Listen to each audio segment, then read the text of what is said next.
ریاستی سطح پر ایک کھلبلی ہے۔ ایسا لگتا ہے کہ مشرق اور مغرب میں ہمارے پڑوسی ممالک ہمارے خلاف سازشوں میں مصروف ہیں۔ بڑی طاقتیں ہم سے سخت ناخوش ہیں۔ تاثر یہ دیا جا رہا ہے کہ پاکستان کے خلاف اعصابی اور انفارمیشن وارفیئر جاری ہے۔ پنج پشتی جنگ کا غلغلہ زوروں پر ہے۔ حال ہی میں ایک اہم اجلاس میں جس میں اینکرز، صحافیوں اور دفاعی تجزیہ کاروں کو بلایا گیا، انہی خطرات کی نشاندہی کی گئی اور مدد کی درخواست کی گئی۔ آج پھر وزیر اطلاعات فواد چودھری اور قومی سلامتی کے مشیر موید یوسف نے اسی مسئلے پر ایک لمبی چوڑی پریس کانفرنس کی۔ مسئلہ کیا ہے؟ کیا ہونے والا ہے؟ خطرات کیا ہیں؟ ان خطرات کا دوحہ میں افغان امن مذاکرات کے نتائج سے کیا تعلق ہے؟ نظر ڈالیں گے آج کے پروگرام میں۔ پی ڈی ایم نے پھر انگڑائی لی ہے۔ ٹوٹی پھوٹی پی ڈی ایم میں پھر جان ڈالنے کی کوشش کی جا رہی ہے۔ آج پیپلز پارٹی اور اے این پی کے بغیر دوبارہ پی ڈی ایم کے بڑے بوڑھوں کا اجلاس ہوا۔ ایسے وقت میں جب نون لیگ کے اندر بیانیے پر اختلاف ہے اور اگلے انتخاب کیسے لڑے جائیں اس پر بھی اتفاق نہیں ہے، دو بڑی جماعتیں پہلے ہی نکل چکی ہیں، تحریک کا زور ٹوٹ چکا ہے، تو پھر مولانا اور نون لیگ کیا کر سکتے ہیں؟ اور اب جب ہم اگلے الیکشن سے زیادہ دور نہیں، تو یہ الیکشن کاغذی ووٹ پر ہوں گے یا مشین پر؟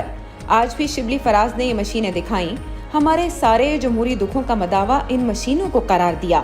کیا واقعی یہ مشینیں ہمارے سارے مسائل حل کر دیں گی؟ جانیں گے آج کے پروگرام میں۔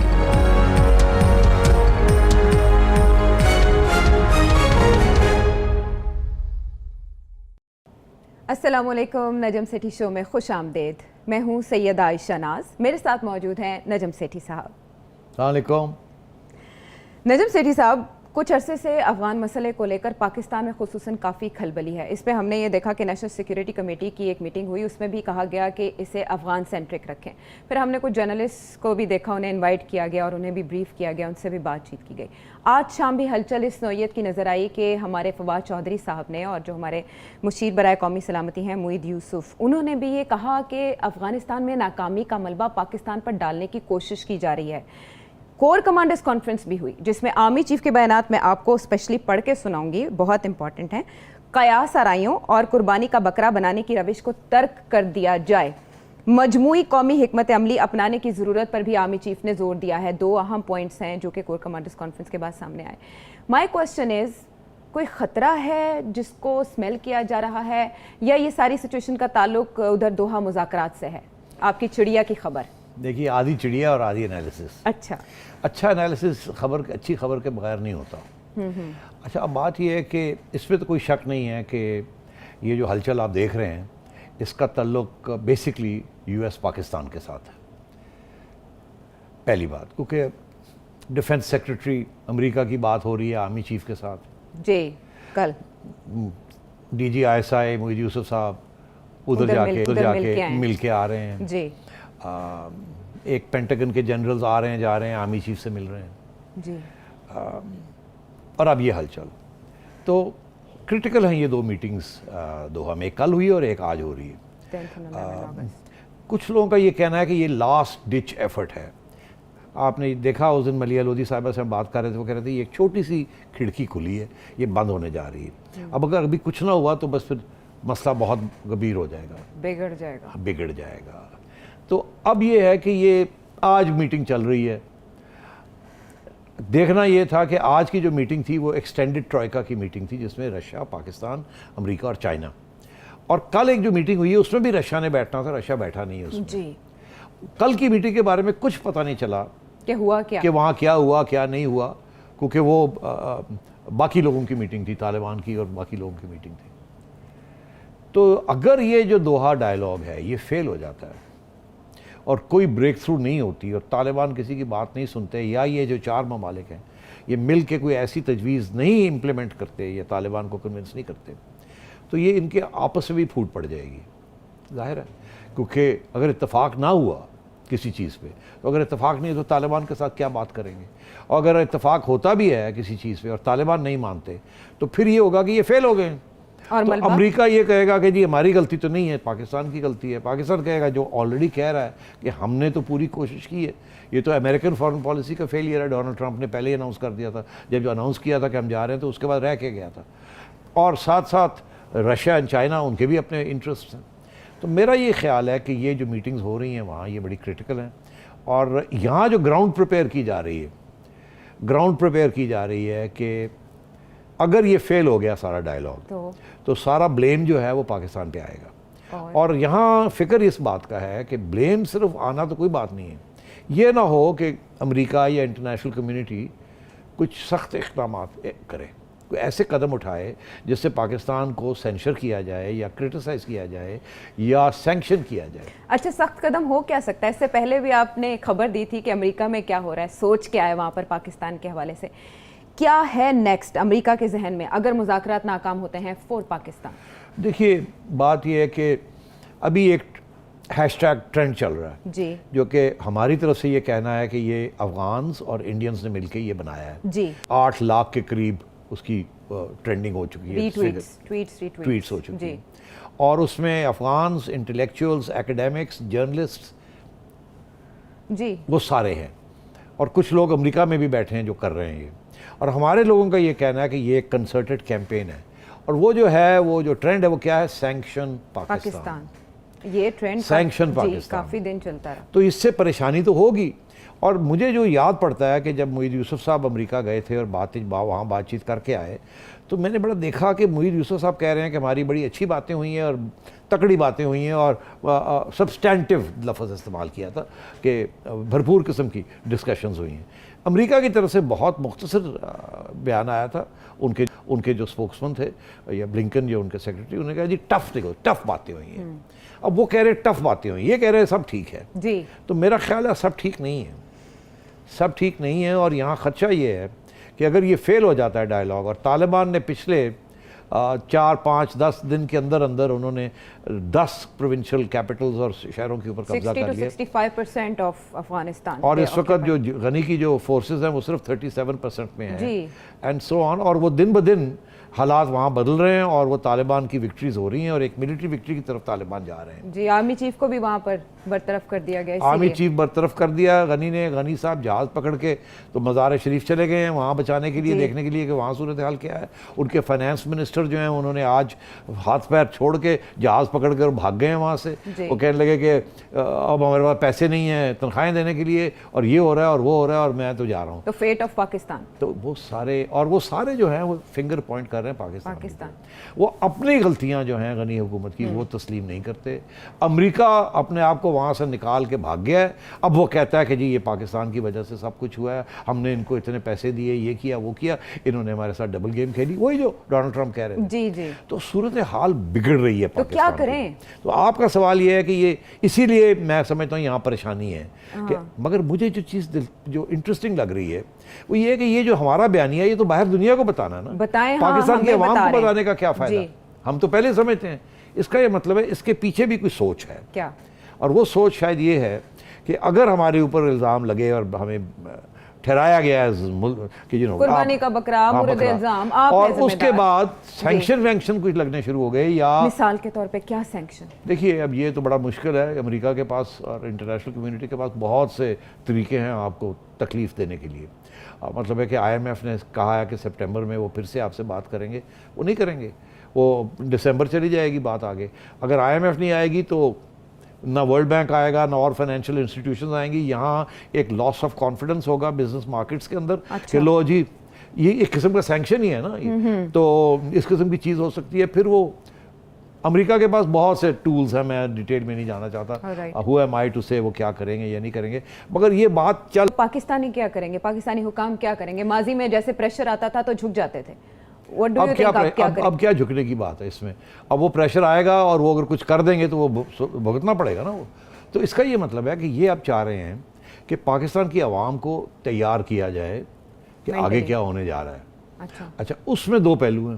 کیا؟ اگر تو آپ کی پالیسی ٹھیک رہی ہے تو آپ کو اوپر کوئی بلیم پاکستان کی عوام بھی بلیم نہیں کرے گی, پہلی بات. اگر غلط رہی ہے تو بلیم تو آئے گا پھر, نمبر 1. نمبر 2, کیا اپوزیشن جس کو آپ نے مار پیٹ کے جو ان کا حشر کیا ہوا ہے کہ آپ کے ساتھ کھڑے ہوں گے اس وقت, بڑی امپورٹنٹ بات ہے. اور آرمی چیف صاحب جو کہہ رہے ہیں جی مجموعی حکمت عملی, مجموعی حکمت عملی, اور اگر نواز شریف صاحب اور یہ سمجھتے ہیں کہ اس وقت مجموعی حکمت عملی جب آپ کو ضرورت پڑ گئی ہے ہماری کہ ہم موریں لگائیں آپ کی غلط پالیسی کے اوپر, ہم کیوں لگائیں, تو اس پہ یہ گورنمنٹ ڈی اسٹیبلائز ہو سکتی ہے. اگر سینکشن لگ گئے, اکنامک کرائسس آ گیا, تو یہ گورنمنٹ ڈیسٹیبلائز ہو جائے گی. اچھا, اسی لیے تو خان صاحب کے حوالے سے یہ خبریں نہیں چل رہی کہ وہ اسمبلیاں توڑنے کا اور نئے انتخابات کا ارادہ رکھتے ہیں, اسی لیے وہ الیکشن ٹریل پہ نکلے ہوئے ہیں. کل کے پروگرام میں میں نے کہا تھا, لگتا ایسے ہے کہ وہ الیکشن ٹریل پہ نکلے ہوئے ہیں, ریبنز کاٹ رہے ہیں, ہر جگہ پہ پہنچے ہوئے ہیں. اور یہ جو پی ڈی ایم کی میٹنگ ہے جس کو ابھی ہم ڈسکس کرتے ہیں, یہ بھی اب تیار ہو گئے ہیں, ان کے بھی کان کھڑے ہو گئے ہیں, یہ بھی اب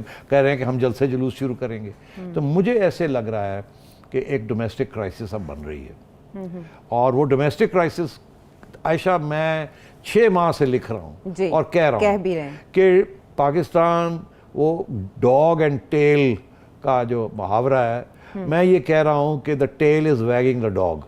مطلب ہے ہماری فورن پالیسیز, ہماری سیکیورٹی پالیسیز وہ ملک کو چلا رہی ہیں, اور اگر وہ فیل ہو جاتی ہیں تو ملک بہت سے مشکلات میں گر جائے گا. the key point. اچھا, اب مجھے ایسے لگ رہا ہے کہ وہ انڈیا پالیسی بھی سکسیڈ نہیں کی, افغانستان میں جو بھی پالیسی تھی, اب بلیم آپ کے اوپر آ رہا ہے, اور آپ بلیم وہ کر رہے ہیں, روس نہیں کر رہا, چائنا نہیں کر رہا, وہ کر رہے ہیں جن کے ساتھ آپ تجارت کرتے ہیں, جن سے آپ پیسے لیتے ہیں, جن سے آپ ہتھیار لیتے ہیں, وہ کر رہے ہیں. جن کے ساتھ آپ جڑے ہیں وہی آپ کو بلیم کر رہے ہیں, جن کے ساتھ آپ کافی عرصے سے جڑے رہے ہیں اور ابھی بھی جڑے ہوئے ہیں. اچھا, اور کہیں جانے کا چارہ بھی نہیں ہے, کیونکہ وہی ہیں اور ہے کوئی نہیں. اچھا, یہ تو نہیں ہوگا کہ ایبسولوٹلی ناٹ ایبسولوٹلی یس ہو جائے دا پریشر؟ نہیں, میرا نہیں خیال وہ ایبسولوٹلی یس تو ہو ہی نہیں سکتا, گورنمنٹ گر جائے گی. مگر یہ ہے کہ ایشو وہ ایبسولوٹلی نو اور یس کا نہیں ہے. ابھی ایشو جو ابھی یہ ہے کہ وہ افغانستان کے اندر جو ہونے جا رہا ہے اس کی ذمہ داری کس کی ہے, اور یہ پریشر آئے گا پاکستان کے اوپر کہ طالبان کو, اب تو وہ وہاں پہنچ گئے ہیں, اب وہ کابل کے قریب پہنچ گئے ہیں, اب امریکہ کہے گا ابھی بھی آپ ان کو نہیں روک سکتے, تو ٹھیک ہے پھر ہم نے جو کرنا ہے وہ ہم کریں گے, اور پھر دیکھ لیں گے آپ کو بھی. اچھا, تو اس قسم کی سچویشن نہ بن جائے. اچھا, یہ بار بار آپ کہہ رہے ہیں وضاحت پاکستانی آڈینس کو دیے جا رہے ہیں, پاکستانی عوام کو دیے جا رہے ہیں, انٹرنیشنل جو آڈینس ہے اس کے لیے کیا کریں کہ ان کو بات سمجھائی جا سکے؟ وہ نہیں سمجھنے کے لیے تیار, بالکل نہیں سمجھنے کے لیے تیار. آپ نے کافی عرصے سے آپ سمجھانے کی کوشش کر رہے ہیں, وہ نہیں اس بات کو سمجھنے کے لیے تیار. وہ کیوں بلیم لے؟ آپ نیبر ہیں, آپ نے 20 سال طالبان کو یہاں پناہ دی. وہ کہتے ہیں اگر ایسی سچویشن ہے تو آپ کے کچھ تو لیوریج ہونی چاہیے نا, کچھ تو آپ کی بات ماننی چاہیے. ہم کہتے ہیں وہ ہماری بات نہیں مانتے. وہ کیوں نہیں مانتے بھئی؟ آپ نے پہلے ہی کہہ دیا کہ ہم جا رہے ہیں, جب ان کو پتہ چلا وہ جا رہے ہیں, اب ان کو پتہ راستہ کھل گیا, اب وہ جائیں گے کابل. اب ہم کیسے روکیں؟ یا تو آپ نہ کرتے, آپ بیٹھے رہتے تو ہم اسی وقت کوئی نیگوسیشن کر لیتے. مگر جب آپ نے یہ کہا کہ ہم جا رہے ہیں تو پھر آپ نے ہمارے ہاتھ تو ٹھنڈے پیر کر دیے نا. تو ایسے میں چین سے کوئی ونڈو مل سکتی ہے پاکستان کو؟ کچھ نہیں. آئی تھنک یہ ایریا ہے یو ایس پاک, یورپ پاک, یہ ساری انٹرنیشنل کمیونٹی جسے ہم کہتے ہیں وہ ایک سائڈ پہ ہے. اور کیونکہ یہ ڈیفیٹ جو ہے نا ایکچولی یہ ان کی ہے, ان کی انٹرونشن تھی نا, یہ ان کی ڈیفیٹ ہے. مگر وہ کہاں اپنی پبلک کو بتائیں گے ان کی ڈیفیٹ ہے؟ وہ سارا کا سارا بلیم آپ پہ آئے گا.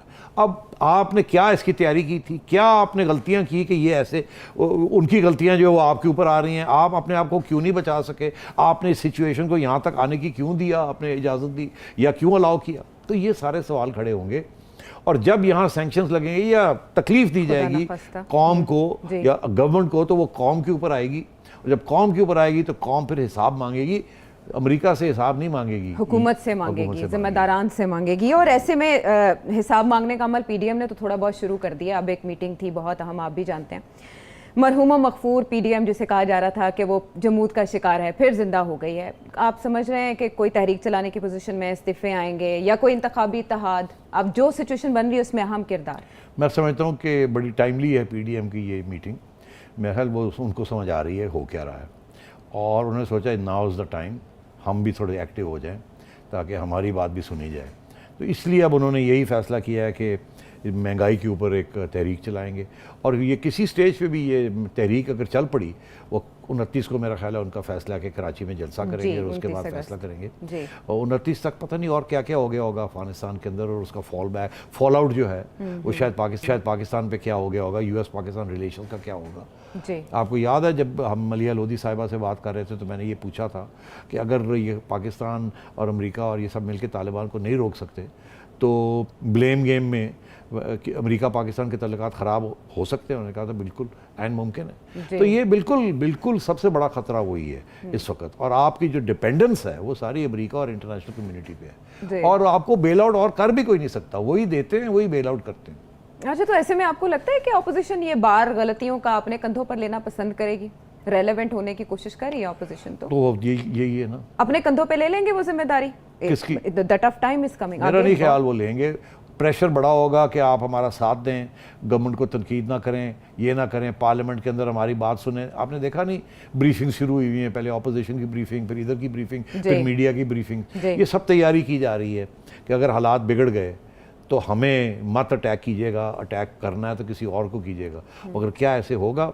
مشکل لگتا ہے. اس کی وجہ یہ ہے کہ آپ کچھ حد تک تو آپ کسی اور کو بلیم کر سکتے ہیں, مگر اگر آپ کے ملک کے اندر اتفاق نہیں ہے, لڑائی جھگڑے چل رہے ہیں, تو وہ کیوں نہ فائدہ اٹھائیں اس. اچھا, حکومت کی رخصتیں جو کی جا رہی ہیں, پیپلز پارٹی کچھ یقین دہانیاں کرا رہی ہے کہ قومی اسمبلی میں بھی انہیں اتحادیوں کی حمایت حاصل ہے اگر حکومت کریں, اور پنجاب اسمبلی میں بھی تیار ہیں.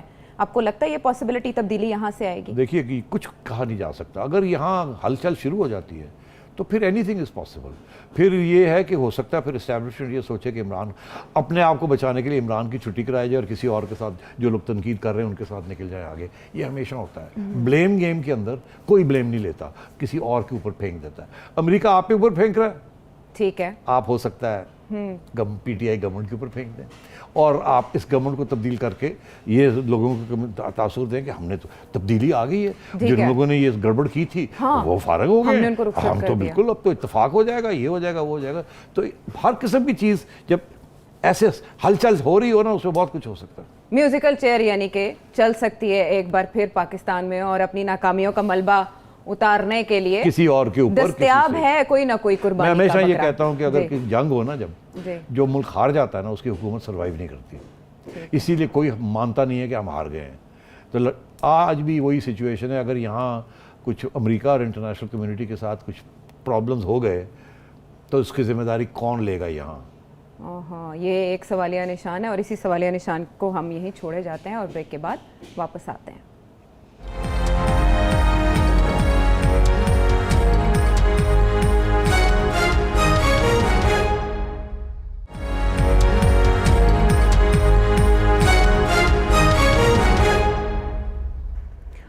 ویلکم بیک ٹو دا شو. انس, آپ کی چڑیا کے لیے میرے پاس کچھ دانا دنکا ہے. آپ کو پتا ہے کہ ہم ٹیکنو ڈیموکریسی بننے جا رہے ہیں. Techno democracy? Yes, techno democracy. اور وہ یوں کہ شبلی فراز صاحب نے آج عملی مظاہرہ کیا ہے الیکٹرانک ووٹنگ مشین کے استعمال کا, اور پارلیمنٹ ہاؤس کے باہر, اور اسد کیسر صاحب نے باقاعدہ اس کو یوز کر کے وہاں ووٹ کاسٹ کر کے دکھایا بھی ہے. یہ اس سے پہلے تو یہ بتاؤ کہ یہ جو ٹیکنو ڈیموکریسی ہے یہ ہم یونیک ہوں گے یا اور بھی کچھ ایسی ہیں؟ اور بھی کنٹریز میں, بلکہ مجھ سے زیادہ تو آپ بہتر جانتے ہیں کہ اور بھی کنٹریز میں, اسپیشلی انڈیا اگر ہم سایہ ملک کی بات کریں تو وہاں پر بھی یہ یوز کی جا رہی ہے. لیکن ظاہر ہے بہت سے اس میں ہمیں اف اینڈ بٹس ملیں گے اپنے ملک میں جب ہم آئیں گے. لیکن اس پر ایکسپرٹ اوپینین کے لیے ہمارے ساتھ موجود ہیں فوزیہ یزدانی صاحبہ, جو کہ الیکٹورل ایکسپرٹ ہیں. ان سے بات کر لیتے ہیں. ٹھیک ہے, بالکل. السلام علیکم فوزیہ. آج جو سوال جو ذہن میں آ رہا ہے کہ یہ جو الیکٹرانک ووٹنگ مشینز کا جو سلسلہ چل رہا ہے, تو اس پہ آپ نے بڑا لمبا چوڑی چیزیں لکھی بھی ہیں اور ریسرچ بھی بہت سی ہے, اور ہمیں اس بات کا پتہ ہے کہ آپ نے الیکشن کمیشن کے ساتھ بھی کام کیا ہے اس کے اوپر, ان ایشوز کے اوپر, اور الیکٹرل ریفارمز کے اوپر اینڈ سو آن. سو آج میرے ذہن میں 3-4 سوال ہیں, اور یہ صرف میرے ذہن میں نہیں, ہمیں بہت سے سوال لوگ پوچھ رہے ہیں. تو اگر آپ اجازت دیں تو میں پہلا سوال شروع کروں. Sir please.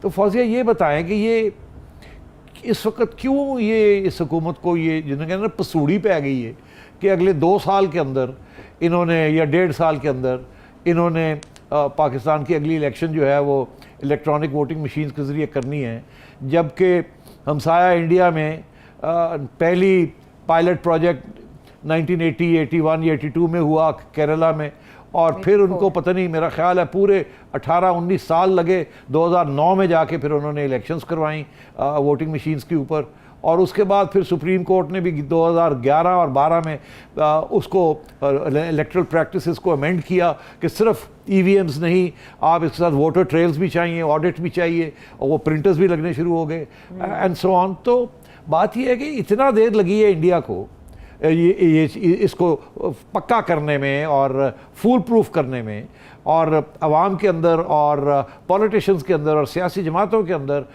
ایک اعتماد کریٹ کرنے میں کہ یہ ٹھیک ہے. حالانکہ ابھی بھی میں نے سنا ہے کہ راہل گاندھی صاحب کہہ رہے ہیں کہ نہیں, ہمیں یہ پسند نہیں ہے, آپ پرانی چیز پہ جائیں.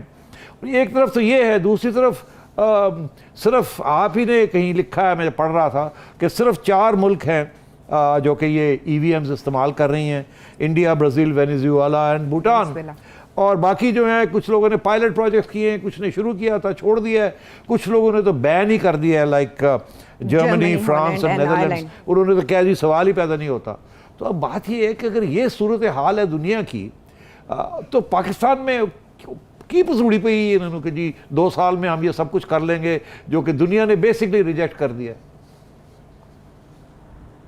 سر بات یہ ہے کہ ایک بہت اچھی مشین ہے, وہ ٹیکنالوجی ہے, ٹیکنالوجی کا استعمال زندگی کو آسان بناتا ہے, الیکٹورل پروسیس کو بھی آسان بنائے گا, مگر یہ ون شو فٹ آل سلوشن تو ہے نہیں, نمبر 1. نمبر 2 یہ کہ ہمیں اس کے لیے اپنے آپ کو بھی تو دیکھنا ہے نا کہ ہم کتنے ریڈی ہیں. اب ٹیکنالوجی تو بہت اچھی لگ رہی ہے کہ جی مشین لگا دی اور بٹ ڈیجیٹل ہونے میں اور ٹیکنالوجی کے استعمال میں فرق ہے, یہ بات سمجھنی بہت ضروری ہے. ہم یہ کوئی ڈیجیٹل ایپ نہیں ڈاؤن لوڈ کرنی جس میں اسلام آباد یا پاکستان پورٹل بن گیا اور اس میں ہم نے شکایات درج کرا دی.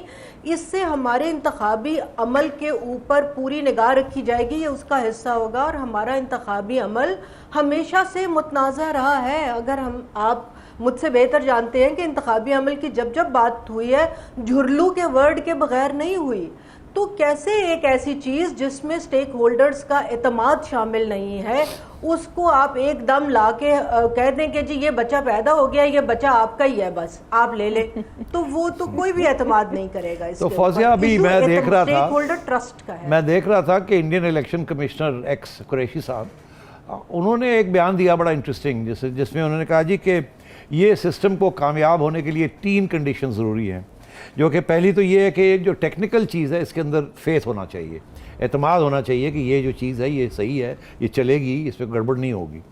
دوسرا یہ ہے کہ الیکشن کمیشن کو نیوٹرل ہونا چاہیے, اگر نیوٹرل نہیں ہوگی تو ٹیکنیکل ٹھیک بھی ہوگی تو گڑبڑ ہو سکتی ہے. اور تیسری بات یہ ہے کہ کوئی فرشتوں کی مداخلت نہیں ہونی چاہیے. اچھا اب بات یہ ہے کہ یہ 3 کنڈیشنز لے ڈاؤن ہو گئی ہیں, میں نے تھوڑی سی سمری ڈال دی ہے اس میں. تو اب بات یہ ہے کہ کیا یہ 3 کنڈیشنز یہاں پریویل کرتی ہیں؟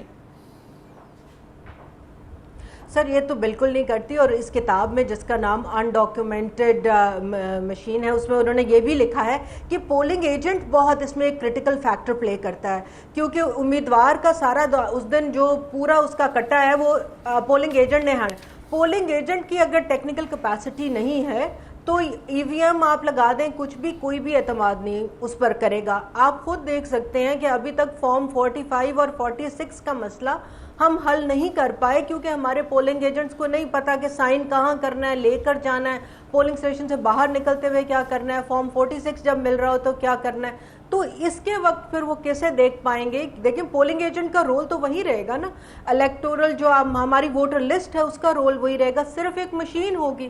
اور الیکشن کمیشن کی سر جو ٹیکنیکل کیپیسٹی ہے اسپیشلی IT بیسڈ, اس کا حشر ہم RTS میں دیکھ چکے ہیں. اب حتیٰ کہ ہم نے یہ بھی دیکھا کہ اب تو پریزائڈنگ آفیسر فیلڈ سے ہی اغوا ہو جاتے ہیں, تو ہم اور کیا بات کریں. تو اگر ہم صرف موٹی سی اگر میں بات بتاؤں تو تقریباً اگلے الیکشن میں کم سے کم ہمارے پاس 1 لاکھ پولنگ اسٹیشن ہوں گے. 80% پولنگ سٹیشنز کے اوپر 4 بوتھ ہوں گے, 20% پہ 2 بوتھ ہوں گے. پچھلی دفعہ 8 لاکھ کا عملہ تھا جو شامل تھا اس میں, اور اب وہ بڑھ کے 9 لاکھ ہو جائے گا. ان سب کی ٹریننگ کے لیے بھی آپ کو مشینیں چاہیے, ان کو ہم نے کیسے ٹرین کرنا ہے. دیکھیے فوزیہ صاحبہ آپ کو ایکسکیوز میں قطع کلامی کی معذرت سے آتی رہی ہے, بی ایٹ بیلٹ باکس یا ٹیئر پروف بیگ. تو کیا ہمارے پاس اتنے پیسے ہیں کہ جتنے میں ہم یہ مشینیں اتنی بنا سکیں, سپیئر بھی ہوں, ڈپلوائے بھی کر سکیں, ان کو مینٹیننس بھی دے سکیں, اور الیکشن کمیشن اس کو ہینڈل بھی کر سکے. صرف فیلڈ میں اگر اس دن ہم 1 لاکھ پولنگ سٹیشن کا حساب لگا کر دیکھیں کہ ایک بندہ 6 پولنگ سٹیشنز کو ٹیکنیکل بیک اپ سپورٹ دے گا, تو صرف 17,000 لوگ ہمیں فیلڈ میں چاہیے. تو مجھے بتائیں یہ لوگ کہاں سے آئیں گے, اس کی سٹور کہاں سے آئیں گے, اس کی پروگرامنگ کا بیک اپ کہاں سے آئے گا. So it's a very in thought through thing. ہم صرف یہ کہہ رہے ہیں وہ جی بس یہ ادھر سے اندر جائے گا, گولی اندر دم باہر ہو جائے گی, یہ نہیں ہو. اچھا ٹیکنالوجی کی وجہ سے فوزیہ صاحبہ آپ کو نہیں لگتا کہ عملے کی کم تعداد ریکوائرڈ ہوگی بنسبت ہم پیپر بیلٹ کے استعمال میں دیکھتے ہیں جتنی بڑی تعداد میں عملہ؟ جی نہیں پولنگ جہاں جہاں پہ بھی یہ ہوا پولنگ سٹاف اتنا ہی رہتا ہے, وہ عملہ کم نہیں ہوگا, کیونکہ دیکھیے اس کے 2 یونٹ ہوتے ہیں نا, ایک پریزائڈنگ آفیسر کے پاس اور ایک اس کے پیچھے.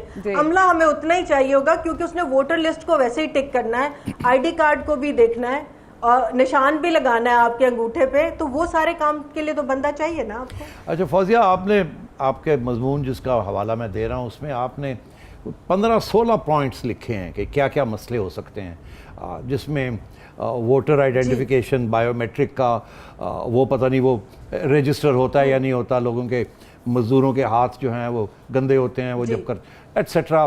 نادرا والے کہتے ہیں کہ 18 سے 20% جب یہ انگوٹھے لگاتے ہیں تو وہ ریکگنائز نہیں ہوتے, and so on and so forth. یہ ہے ٹرانسپیرنسی کے ایشوز ہیں, اسٹیک ہولڈرز کا ٹرسٹ اس کے ایشوز ہیں, کاسٹ جس کی آپ نے ذکر کیا کہ 3 لاکھ سے زیادہ مشینوں کی ضرورت پڑ جائے گی.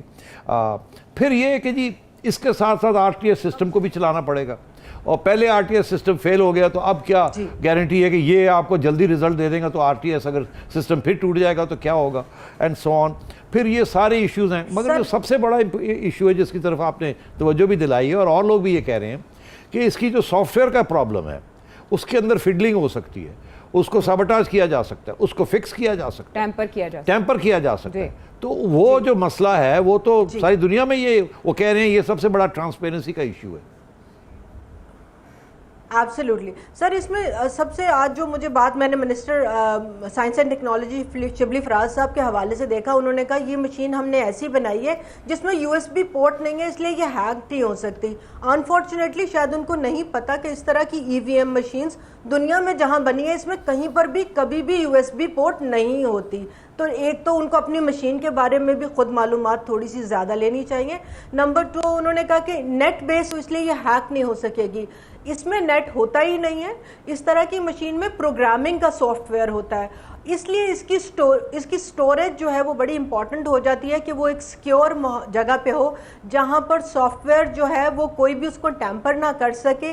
اور ایک دفعہ پروگرامنگ میں آپ سافٹ ویئر میں کچھ بھی ڈال دیں تو آپ سب لوگ بہتر جانتے ہیں کہ اس کے ساتھ کچھ بھی ہو سکتا ہے. بڑی مہربانی, آپ نے ایکچولی بہت سی اس میں باتیں ہیں جو کہ پرابلمز ہیں اور جس کی نشاندہی آپ نے کی ہے, اور اگر ٹائم ہوتا تو ہم ایک ایک کر کے سب کے اوپر بات کرتے ہیں, but thank you very much.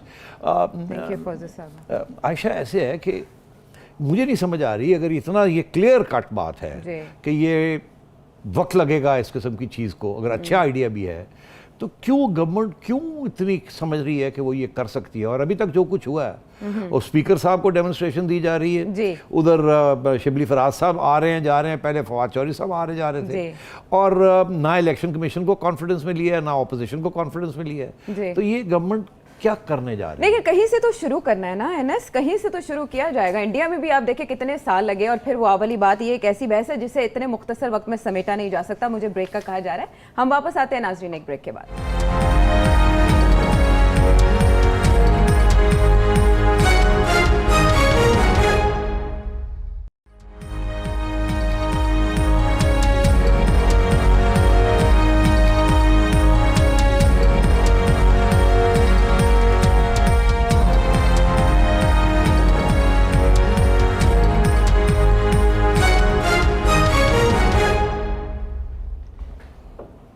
Welcome back to the شو, اور اب آپ کے سوالات پروگرام میں شامل کریں گے.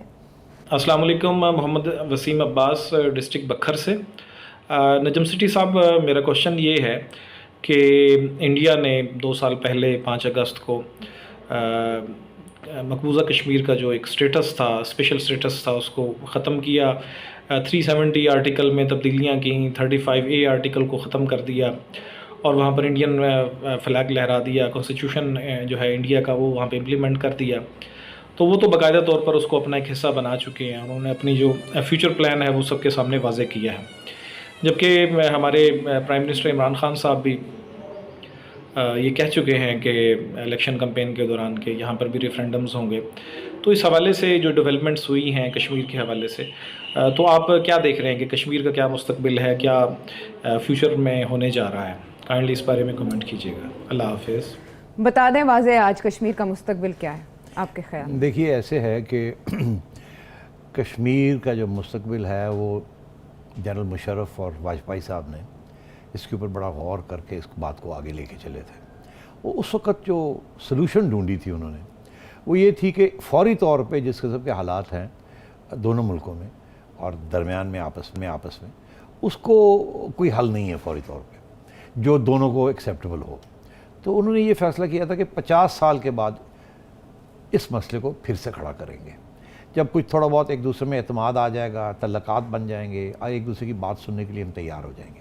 اور ان دا مین وائل دونوں جو حصے ہیں کشمیر کے ان کو کھول دیا جائے تاکہ لوگ آ جا سکے اور تجارت ہو سکے, اور کشمیر ایکچولی ایک ڈی فیکٹو ایڈمنسٹریٹو یونٹ ایک بن جائے, مگر وہ ان کا رہے, یہ آپ کا رہے, اور آنا جانا رہے, اور یہ ایک ایڈمنسٹریٹو یونٹ بن دیا جائے. اور فارن پالیسی اور جو ڈیفنس ہے اینڈ کرنسی جو ہے یہ ہم بیٹھ کے طے کر لیں گے کہ کیسے ہوگا, مگر سٹیٹس جو ہے وہ ایڈمنسٹریٹولی تھوڑا چینج ہو جائے, سیاسی طور پہ نہ چینج ہو. اچھا, اور یہ ساورنٹی کے بارے میں نہ ہو. آج اب پوچھ رہے ہیں کہ کشمیر کا کیا فیوچر ہے. اب تو میرا جو خیال ہے کہ بی جے پی نے جو قدم اٹھائے ہیں اس کے ساتھ وہ جو سلوشن ہم نے پہلے جو مشرف نے اور واجپئی نے سوچی تھی مجھے وہ بھی اب مشکل نظر آ رہی ہے, کیونکہ جس قسم کا تشدد ہو رہا ہے وہاں, اور جس طریقے سے بی جے پی نے اس کو اپنا لیا ہے, اور جس طریقے سے انڈیا کے اندر 70% ایک کنسنسس بھی بن چکا ہے وہاں کہ یہ ٹھیک ہی ہے. سپریم کورٹ تک جو ہے اس میں چیلنجز کیا گیا, وہ نہیں تسلیم کیا گیا. تو مطلب یہ ہے کہ یہ اب آلموسٹ پکی بات ہو گئی ہے. ملٹریلی آپ کشمیر ان سے لے نہیں سکتے. آپ نے کوشش کی ہے, جنگیں بھی ہوئی ہیں اور جہادیں بھی ہوئی ہیں, اور وہ نہیں ہوا. اس کا صرف یہ ہوا کہ بلو بیک یہ ہوا کہ آپ کو ٹیررسٹ اسٹیٹ کی دھمکیاں اور FATF کی دھمکیاں انٹرنیشنل کمیونٹی نے دی ہیں. انڈیا کی فارن پالیسی اس طریقے سے کامیاب رہی. اب انفارچونیٹلی سچویشن یہاں آ گئی ہے. اب ہم یہ کہہ رہے ہیں, آپ نے دیکھا کہ گلگت بلتستان کو پروونشل سٹیٹس دینے کا فیصلہ ہو گیا, حالانکہ وہ بھی ڈسپیوٹڈ ٹیریٹری کا حصہ ہے. ہم کہتے ہیں کہ نہیں, ڈوگر کنگڈم کا وہ حصہ نہیں تھا, وہ آزاد ہی تھا, اس لیے یہ اس کا حصہ نہیں ہے. مگر انڈیا یہ کہتا ہے کہ نہیں, یہ بھی اس وقت کے جو کشمیر ہے اس کا حصہ تھا. تو وہاں بھی ڈسپیوٹ ہے, اور وہ ہم نے اب پروونس بنا لیا, بیکاز چائنا کے جو مین سپیک ہے وہ لنک ٹو گلگت بلتستان. تو اس لیے چائنا کو ایشورنس دینے کے لیے کہ یہ اب ڈسپیوٹ میں نہیں رہا, کل کو اور کچھ نہ ہو جائے, اس کو ہم نے بنا لیا. میرا یہ خیال ہے کہ کسی نہ کسی سٹیج پہ یہ تجویز آئے گی کہ آزاد کشمیر کو بھی ایک پروونشل سٹیٹس دے دیا جائے. ابھی تو نہیں ہے, اس کی بات بھی کی جا رہی ہے, اور اس کی بات بھی کی جا رہی ہے جیسے عائشہ کہہ رہی ہیں. تو فیوچر یہی ہے کہ اب وہ جو آپ کا ہے وہ آپ کا ہے, جو ہمارا ہے جو ہمارا ہے, اور یہاں جو ہمارے علاقے ہیں ان کو زیادہ آزادی دی جائے, اور ان کی جو آٹونومی ہے وہ گارنٹی کی جائے, اور ان کو بھی اس آئین کے اندر لایا جائے. میرے کو خان صاحب نے بھی ریفرینڈم کی بات کی نا, تو یہ معاملہ نہیں, وہ ریفرینڈم کہہ رہے ہیں کہ جب کشمیر جب پاکستان کا حصہ بنے گا انڈین کشمیر پلیبسسٹ کے بعد, تو پھر ریفرینڈم ہم کروانے کے لیے اجازت دے دیں گے کہ آپ آزاد ہونا چاہیں تو ہو جائیں. تو وہ تو ہونا نہیں ہے کبھی, یہ ڈرامہ تھا. چلیں, لیکن 4 پوائنٹ فارمولا آیا کبھی, وہ بھی ہو سکتا تھا, اس کے بعد شاید کوئی حل نکل آتا, لیکن آپ نے کہا کہ اب وہ بھی ناقابل عمل ہو گیا ہے. لیکن ایک چیز جو میرے ذہن میں اٹکی رہ گئی جب آپ افغان مسئلے کی بات کر رہے تھے, افغان مسئلہ تو پاکستان کے لیے ہڈی بن گیا, گلے کی نہ نگلا جا رہا ہے نہ اگلا جا رہا ہے. ادھر جو ایڈوانسمنٹ ہے, پیش قدمی طالبان کی, ہاؤ سون آپ کیا سمجھتے ہیں کتنی دیر تک کابل پہنچ جائیں گے طالبان؟ عائشہ, یہی تو ایشو ہے سارا, جس کی وجہ سے پریشر پڑ گیا ہے پاکستان کے اوپر. سب کی توقع یہ تھی کہ یہ کم از کم 1.5 سال غنی کی حکومت نہیں گرے گی. مجھے اتنا پتہ ہے کہ ایک بریفنگ میں ایک سینئر آفیشل نے اس قسم کے خیالات کا بھی اظہار کیا کہ نہیں افغان آرمی جو ہے نا اتنی بھی کمزور نہیں ہے, ان کے پاس ہتھیار ہیں, ٹریننگ ہے, اور آگے امریکہ پیسے بھی دے رہا ہے, تو یہ 1-2 سال کھینچ جائیں گے. مگر اب صورتحال جو نظر آ رہی ہے کہ وہ ہر روز افغان آرمی جو ہے وہ ریٹریٹ کر رہی ہے, یا سرنڈر کر رہی ہے یا ریٹریٹ کر رہی ہے, اور کچھ لوگ تو جوائن کر رہے ہیں طالبان کو. تو تینوں چیزیں ہو رہی ہیں, اور پینک سٹیشنز آ گئے ہیں. پچھلے 10 دن کے اندر 10 کیپٹلز انہوں نے سیز کر لیا, اور اس مومنٹم کے ساتھ وہ جا رہے ہیں کہ سارے جو بارڈر پوسٹس ہیں ان کو وہ سیز کر کے روک رہے ہیں. پاکستان کے بھی اسپن بلدر کو بند کر دیا. ساری ٹریڈ روٹس جو ہیں طالبان نے کنٹرول کر لیا, تاکہ جہاں سے بھی تجارت ہوتی ہے وہاں سے ٹیکس کلیکٹ کرنا شروع کریں. تو یہ ریاست کی ایک تیاری ہو رہی ہے. تو ایک امریکن جنرل کہتا ہے, ابھی آج ہی کا, کہ جی 90 دن کے اندر اندر کابل گر سکتا. جی. ایک اور کہتا ہے کہ 90 دن کی بات ہے, یہ تو ہو سکتا ہے کہ 30 دن کے اندر اندر یہ کابل تک پہنچ جائیں گے, اور پتہ نہیں پھر کیا ہوگا. تو ایسی باتیں شروع ہو گئی ہیں. اس لیے ٹائم بہت اہم ہے, بہت سپیڈ سے چیز چل رہی ہے, پاکستان کے ہاتھ سے, امریکہ کے ہاتھ سے بات نکل رہی ہے, اور اسی لیے جو وہاں ہونے جا رہا ہے وہ کسی کو ہم کہہ کے تھک گئے ایکسیپٹیبل نہیں ہے, حالانکہ ملٹری سولوشن ایکسیپٹیبل نہیں ہے, مگر ہونے جا رہی ہے ملٹری سولوشن.